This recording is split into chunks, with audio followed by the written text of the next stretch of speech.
What happens when the appetite for reserve list cards starts to slow down?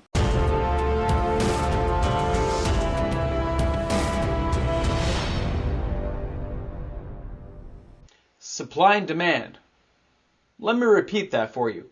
Supply and demand. And when there's not enough supply and too much demand, well, the prices go up. And when there's too much supply and not enough demand, prices go down. And sometimes a Lord of the Rings set comes along and just sweeps everyone off their feet. Welcome back, everyone. MTG Moxman here. Thanks again for hanging out with me for the Top 10 Reserve List Edition. And we got some stuff to talk about. We got a few conversations to be had today.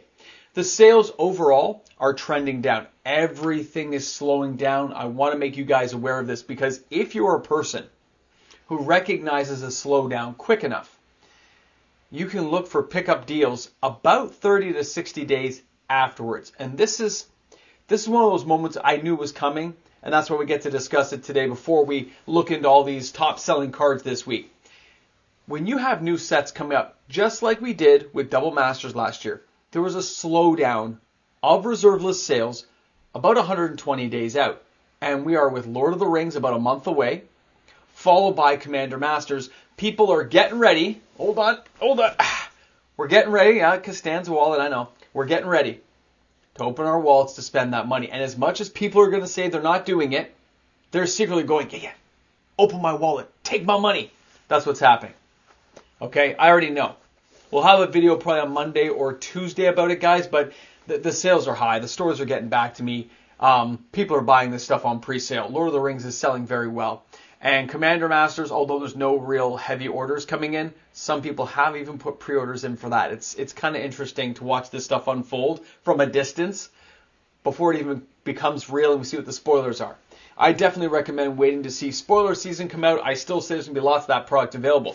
But this is what happens. See, it's like it goes on sale again. Because if nobody buys these reserve list cards, if nobody picks them up, when the supply hits the board, it's like, wow, that's a pretty good deal.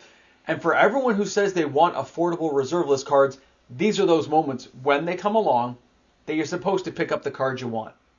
You're supposed to grab that one or two cards because this could be that cheap moment. We've seen prices fluctuate. A lot of things have flatlined and gone lower than they haven't been since like 2020. When we see these prices dipping this way and going back to pre-2020 prices, 2018, 2019, back to the Rudy days before Rudy really got going, that's when things were crazy, when you get a Wheel of Fortune for $5. And then people hoarded them and took control of the market. People took their positions and owned this stuff outright. When that happens, and these moments do come along, you got to be ready to snap on a card you want. Maybe you want like a $5 card. Maybe it's only $2.50 right now. I don't care. Choose your battle. Pick the card you like. But here's the flip side of that. Well, you might be one person trying to get one card. You're trying to get a Metal Worker. You're trying to get a Volross Stronghold. Maybe you're that player out there who's hoping to get your very first dual land. Like my 11-year-old Mini-Mox. He's like, yay, going for that second dual land. Already thinking about his third. He's so proud of himself for saving up some cash. And thanks again to some of the patrons on the channel, of course. But when this comes along, there are bigger whales in the ocean. We've talked about it a few times in recent videos. And when they see the prices sink, they have a much bigger wallet than most of us. And they can just scoop it up, take it and hold it, because they have money coming out of so many different pipelines. It's not just their regular day job that's paying the bills, right? They got passive income coming in. Be aware of that. So if there's a card you want on the reserve list, you write that down, a little piece of paper, you keep it in your wallet and say, is today the day? Write down the price that you think that card is worth, and if you find the card at that price, good for you. And that's what happens when high price sets come out. No matter what, it causes a little bit of I don't know, what should I be doing? And all the sales slow down, and people who have to liquidate, prices go into a cheap mode. They get a little bit cheaper, up to like 10 to 15% off. And if a store is looking to liquidate, it could go even lower. Pay attention to that stuff. Now, let's talk about the top 10. The sales overall are not bad, but they are trending lower in so many areas. I can see it. I get the numbers. I can look at the stuff and say it's lower than it has been the last few weeks. everything is slowing down. Even a couple of little mini buyouts we did on the channel, nowhere near the interest. People didn't put a lot of money behind it. They put just a couple of bucks. The cards are still here. We get to look at these amazing cards. We're going to take that trip down the yellow brick road to the Wizard of Oz, to the Emerald Kingdom, to see what's going on with these cards. And it's starting right now. Starting out our top 10 this week at number 10 is Brain Geyser Revised Edition with 28 sales May 20th to the 26th of 2023. With an average price tag of $19.64 US, the market price being $17.38, €14.89 to get this card into your house. And of course, it's $24 here in Canada for a near mint copy. You can find these cheaper on TCG Player for around the $9 to $10 mark US. It is something to keep an eye on. The thing I've always liked about Brain Geyser is, of course, its targeting ability. Now, it doesn't go nearly as fast as cards need to go nowadays for a lot of formats, but if you're playing this in Commander, it's still a great card to have around. Nostalgic artwork, and it's still very playable. I mean, you just got to make sure you're using it in the right circumstance. Make sure you've built a deck that can handle that kind of mana load, but this card can be a lot of fun to play. And of course, at this price point, you can't go wrong nowadays. Now, the number 9 card this week is Griffin Canyon from Visions with 30 sales this week. Average price tag is $10.95 US. Market price is $11.04 US. €7.37 to get this card into your house. It's $15 here in Canada for this card. And of course, these are cards I always like to pay attention to. There's no drawback as a land. Griffin Canyon, of course, taps for 1 colorless mana to your mana pool, but it can untap target Griffin, and that Griffin gets a +1/+1 until end of turn. And that means you can have some fun with a deck like this. There's not tons of Griffins out there. I mean, there's sure lots made, but I mean actual playable copies. Zubri the Golden Feather, of course, is the other reserve list Griffin. And they have built new Griffins over the last couple of years, especially in Dominaria United. They gave us a good Griffin. But tribal sets like this of certain classifications of creatures and monsters will get built up over time. We've mentioned this in the channel. I still really believe it's going to happen. Maybe not in a big glut like somebody wants to see, but slowly trickled in over the years until somebody takes notice and they do a decent set that has 3 or 4 more. And before you know it, like we're going to see with fairies, it's going to happen. Great card, very cheap and inexpensive. TCG Player, about $6 US for a lightly played copy. Now, number 8 this week is Demonic Hordes from Revised Edition. 33 sales this week, and you guys all know I love this card. I talk about it all the time. I think it has uses. Now, the average price for this card is $7.75 US. The market price, $8.32 US. €6.22 to get this card in your house. It's around 12 bucks here in Canada. It's actually a little bit more pricey if you can find a near mint one. And of course, the hordes here are 3 black, 3 generic casting cost. It's a 5/5 creature that has tap to destroy target land. Target land, not basic land, not a fetch land, not a tropical island. It just says target land. And this is why I think cards like this are unique. With all the abilities now to just automatically untap permanents at end of turns, this thing can go off twice a turn. It can become a land destruction machine, and that's why I've always enjoyed the card. I used it back in the day. I still have it in a deck now. Throw Bold does have this. My Commander deck does have this card in, just because it's so much fun to horse around with. An amazing card, and most players never see it coming. And for $5 on TCG Player, how could you not go wrong? And of course, that moment where I get to shill for myself. If you guys are going to be using TCG Player for purchasing, please remember to use the affiliate link found in the description of all of my videos. When you click that link, it takes you right to TCG Player for your shopping experience. And of course, the channel here gets a kickback where we get a little bit of cash to buy some cards for the channel. So thanks again, everyone who takes the opportunity to do that for me. All right, guys, number 7 is Allurin. This is from Tempest. I mentioned this card because it's just a little bit too cheap. We did it in the Card Watch video this week. 34 sales this week. Now, the average price is $56.16. Pretty reasonable when you think about things like Sheoldred, the Apocalypse, which is going to get so many reprints. I still say, be careful with that card. The market price, of course, is $50.72. You can find it for around $40 on TCG Player. 38, I think, for like a heavily played copy. And it's €54.98 to get this card to your house. $75 here in Canada, okay? But take a closer look. We've talked about this card. 2 green, 2 generic.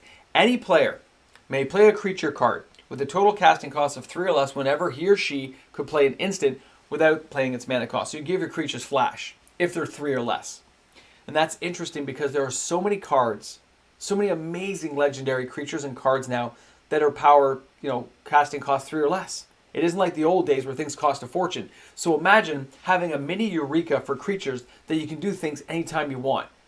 Crazy stuff, okay? Like, you can do it anytime, and that's why I like this card. I think it's underrated, and it just hasn't been exposed enough to play, but I think it has some uses. Now, number 6 this week is Didgeridoo, and this card has 36 sales this week, and this is from Homelands. This card has been rising in price. It's had a little bit of a dip now, but it has taken notice of several players because of the fact it's such an essential card if Minotaur Tribal does come along in a larger quantity and availability of cards. The average price is $17.01. The market price is $17.53, very close together. €14.03 to get this card into your house, around $25 here in Canada. But this is the one thing I always point out, and nobody can deny it. It's a fact. It's the way it is. This single casting cost, 1, generic Didgeridoo. Artifact says, pay 3 mana, just generic mana. Take a Minotaur from your hand and put it directly into play as though it were just summoned. This is not like a Goblin Wizard can only do one thing. This is not a Willow Priestess. This is not a Piper. This card can do it multiple times. You can just keep rehashing it. As long as you've got the mana, you can do this on other people's turns. You can put blockers into play. You can do crazy things. And here's the FOMO effect. If some great Minotaur comes along in the next couple of years, next 5 years, I don't care, 10 years, as soon as another decent Minotaur shows up, like we saw with the Fury guy, the one that gives you the extra attack phase, when another one comes up, this card's going to shoot up. People are going to take notice because they'll start saying, hey, there's more Minotaurs, there's more of this, there's more of that. When it happens, and it will, that's when you have to take notice of it, right? No, you should be noticing it beforehand when it's cheap like this, not taking a FOMO effect and paying $50 for this card again when it comes along. It's going to come along at some point, in my humble opinion. So you buy it when it's like 10, 12, $15. Go on TCG Player, buy it for $9. Make sure you at least have one copy for yourself in case you ever decide to build with it. That's all you got to do. It costs nothing. So cheap, man. So cheap. Underrated. Number 5 down the Yellow Brick Road, we've got Fork Revised Edition. 40 sales this week. And of course, this card does see play. Let's be honest, it is around. I think you can find this one lightly played on TCG Player for $27 last I looked. We have an average price of $41.99 US. The market price is $41.82. €30 and 40 cents to get that card to your house. It's around $50 here in Canada. Now, of course, for those who don't know this card, and of course you should all know this one, 2 red. Interrupt, which doesn't exist anymore. It's basically an instant. Fork. Any one sorcery or instant spell just cast is duplicated. Treat Fork as an exact copy of target's spell, except that Fork remains red. Caster of Fork chooses the target's target. Yes, so we even used to use this on things like Ancestral Recall. And of course, Brain Geyser. Making somebody pick up 20, and then you save that 2 mana and make them pick up another 20. That was a lot of fun. Now, in Commander, that's like you're loving it. But in the 60-card deck world or 40-card decks back in the day, you weren't very happy when that happened. Now, let's go ahead and take a look at number 4 this week, and you're going to find the Thrall champion. Oh, he's coming in from Fallen Empires, and he's gloating on everybody. 47 sales this week. Average price, $4.20. Under $5, guys. Market price, $4.36. €4.34 to get this card in your house. $6 here in Canada. And of course, the Thrall champion and the story of Thralls will go on forever. As one of the deadliest forces that has ever faced the multiverse, the Wizards has never used. They beat back the Phyrexians themselves with no Planeswalker help. They hyper-evolved and wiped out all the bad guys in a single day. And yet they don't use Thralls in future sets. But let's take a look at the Thrall champion here. A 1 red, 4 generic. All Thralls get +1/+1. Take control of target Thrall. If you lose control of target Thrall, I guess things get sad. Or if Thrall champion dies or something, you lose control of it. I get it. But you know what?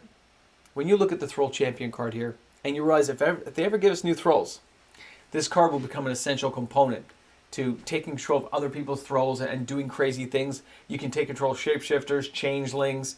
You can do stuff with the card, and there are ways of mixing it up if you want to. It doesn't have to be in a Thrall deck either. That's the funny thing. It just lets you take control of stuff, and that's what's interesting. All right, guys. We're moving down here. I know, I love the Thrall Champion. We did that here on the channel. Amazing. Let's go ahead and take a look at number 3. Mind over Matter. Now this card totally shot up, what was it, I guess a few months ago with that combination. But when we see it here, right from Exodus, it's holding, it's falling. It isn't at the $100 level anymore, but it's really kind of slow in its descent back to its original price point, being like 20, 25 bucks. Mind over Matter is 4 blue. I was about to say red. 4 blue. It's early in the morning. What do you guys expect? It's a Saturday. Sunday. Oh my goodness, what am I talking about? What are you guys doing to me on a Sunday morning? 4 blue. 2 generic. Choose and discard a card. Tap or untap a target artifact, creature, or land. Now, most people look at that card and say, it's not that great. But as soon as they built a card that works with it, and they did, this is what happens. The card shoots up, and this is why things like Didgeridoo and things could happen. People are still buying this card, though, because you can see right now, 54 sales. People are buying it. People who wanted to try this combo are now buying it on the card's descent. And we talked about that. We talked about it months ago. I said, don't buy it now. Wait, it's going to fall. And that's exactly what's happening. I mean, this thing was a lot higher, but the average price point of $68.97, the market price of $70.40, €35.23 to get this card to your house. It's around $100 here in Canada, by the way. But this card, when we looked at it, we knew the original price point was like, that $25 level, and it's falling down since. People are now just taking advantage of the fact it's finally falling in price. FOMO has given up. People have moved on to other combos or already built their deck, and now the supply is kind of trickling back out there. There's lots of copies, guys. You just got to be patient and wait around. Let's go to number 2 this week, and that is the Authentic Statue again from Weatherlight. That's right, guys. It's back here. 61 sales this week. May 20th to the 26th. This thing has an average price of $2.13, a market price of $2.13. €1 to get this card in your house, $5 in Canada. And remember what I like about this statue. Most people see a ridiculous artifact that costs 8 to get out, 5 to make it into a creature, and yeah, it's an 8/8 creature with trample that nobody cares about because you're never going to get to use it, right? But with board clearance, board wipes, and all the crazy stuff that goes on, having something like this cheated onto the battlefield, snuck on with some kind of way of getting artifacts out there, and then activating it after board wipes have happened and they can't stop you, or they're tapped out, or of course they don't have any cards left in their hand, they're just top drawing at this point. Cards like this can just be brutal. They can be game ending. And the idea that they've given us so many board clearance spells now, and board wipes, and just clearing everything out of people's hands, cards like this, even though they sit there and don't look like a lot, eventually they can become effective killing machines. Keep it in mind, guys. You can see what Wizards are doing with their sets, and this is just one of those things that you should be paying some close attention to. All right, we've gone from number 10 to number 2. We're ready for number 1. You're psyched up. You're wondering what it is. And you know what? Somebody was just having some fun. Here is Mammoth Harness, Homelands. 114 sales this week. Somebody basically spent like $45 US, bought a bunch of copies, and they made it to number 1 because it doesn't take that much because it's on volume. Now, the average price is 88 cents. The market price is 53 cents. Right now on TCG Player, I think it's like there's a couple copies for like 40 cents heavily played. Just keep in mind, okay? 99-cent euro, around $1 here in Canada. Now let's take a look at the Mammoth Harness. I've never actually even used this card, I don't think. 1 green, 3 generic, enchant creature. Target creature loses flying. If any creature is assigned to block the creature, Mammoth Harness enchants, or has the creature Mammoth Harness enchants assigned to block it, that creature gains first strike until end of turn. Well, talk about a crippling effect on a card. Guys, very interesting. Not only does it take away the flying, it makes your creature like have last strike. It's crazy, man. You know what? If this thing only cost a couple of mana, like 1 green, 1 other, it would have probably seen a lot more play than a 4 casting cost at this power level. But this is the way Homelands was kind of built back in the day. But somebody decided to have some fun. I totally understand it. And that's part of collecting reserveless cards. You just like a card, you like an idea, you just want to be part of the show and have a good time. And it doesn't take a lot to get there.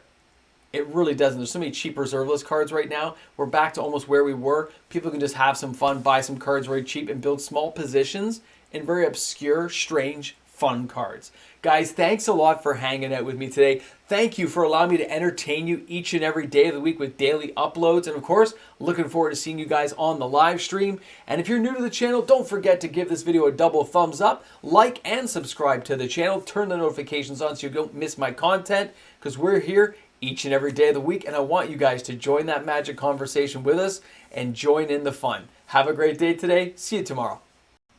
And of course, guys, a big shout out and thank you to the fantastic patrons of the channel for supporting the content each and every day and allowing for daily uploaded content to be possible for everyone to enjoy. Thanks again to the fantastic patrons.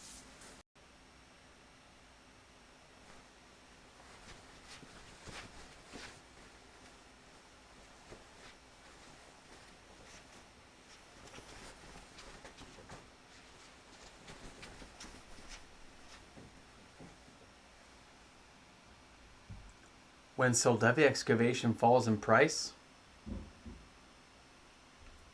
I'm going to do some damage.